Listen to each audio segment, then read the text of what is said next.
అడుగు అడుగు తను అనుభవించిన బాధను తలచి భావితరాల భవిష్యత్తు అంతా ముందే తెలిసి అడుగు అడుగు తను అనుభవించిన బాధను తలచి భావితరాల భవిష్యత్తు అంతా ముందే తెలిసి తన నెత్తుటి చుక్కలు లక్షల అక్షరాలుగా మార్చాడు భారత జననుదిటి రాతను అంబేద్కర్ మార్చాడు.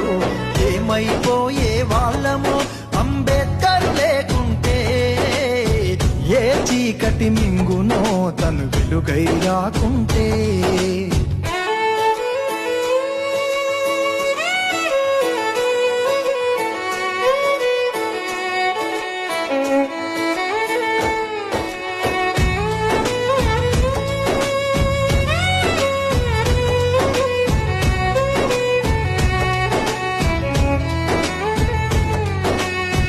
రాజ్యాంగం